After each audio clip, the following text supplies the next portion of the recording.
What is up, guys? Welcome to a new installment of All Things Christian Rock News. So we're already halfway through February. I don't know how that's even possible. I feel like 2020 is just in full swing already. There's a couple other videos related to last year that I still want to get around to doing. Those being, I want to do a video that was the top 10 albums of 10 years ago for 2019, so the top 10 albums of 2009. And then I also am still going to make the All Things Christian Rock Music Awards. Again, thank you everyone who voted on that. We will be doing that again next year. I've done it a couple other times. So if you are not following All Things Christian Rock on Facebook, that's where that happens. So make sure to follow that. If you've noticed, there have been some live videos going up on the channel. I do have a few others that are sitting on my phone that will be posted during times where I have to go a little longer in between these kind of videos. Unlike last time I did a news thing, I actually have quite a bit to talk about, so let's dive right into it. Dens is going to be releasing their first full-length record with Face Down Records called Taming Tongues on March 6th. They already have 2 singles out,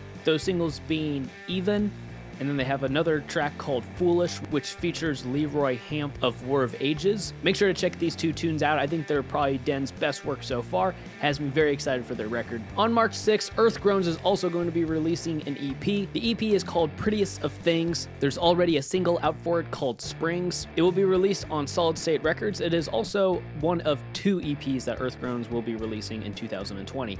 So make sure to be following them and get ready for that. Very excited to announce that Red is releasing their first album as an independent artist. The record will be called Declaration and will be dropping April 10th. The music that we got from the Evening Hate EP will be on this record. They also have a new single out called Sever. It was co-written by Breaking Benjamin's guitarist. Make sure you're hitting Winter Jam and supporting Red if you can. Speaking of Breaking Benjamin, they recently released an acoustic album. I know they're not a Christian band, but I'm going to plug them anyways because this acoustic album is great. It has a lot of great guest features from people in our scene. For instance, Michael Barnes of Red features on their acoustic version of Failure. Also features Spencer from Under Oath on one song and Lacey Sturm on another song. It's a really cool listen if you want to go check it out. Some really cool reimaginings and acoustic versions of a lot of their hits. A little bit earlier in April, on April 3rd, August Burns Red will be releasing their new album Guardians on Fearless Records. They have a single out called Defender right now. They have a music video. Go watch the music video. It's awesome. It's kind of comic booky, like they're like heroes fighting some like Godzilla kind of monster thing. It's really cool. Go watch the video. For anyone who hadn't heard, semi-recently, Truett McKeon, also known as True Dog, the eldest son of TobyMac, passed away. TobyMac did release a song called 21 for his son. It's a very, very touching song, and it's been a long time since TobyMac has kind of fallen into the rock category, but because of the staple that he had on the, especially in the early 2000s Christian rock scene, I felt like it was important to plug that here.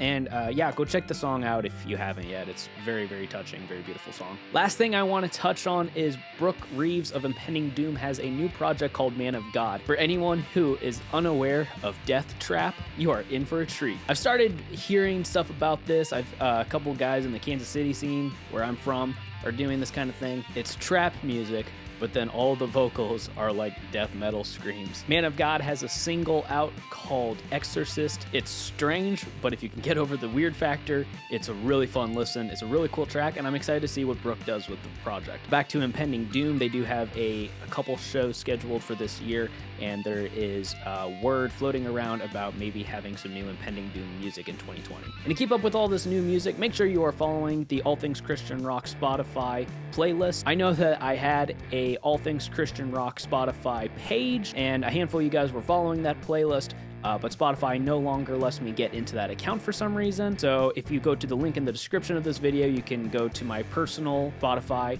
and find a new version of that playlist that does allow me to update it regularly. However, most of my playlists are public, so don't judge me for what you might see on there. That's about all I got for you guys today. Thank you for watching. Make sure to subscribe, hit the like button, share this with all of the other people in your life who care about the Christian rock and metal community. Make sure to follow All Things Christian Rock on Facebook, and yeah, hopefully I don't have to go a month without another video.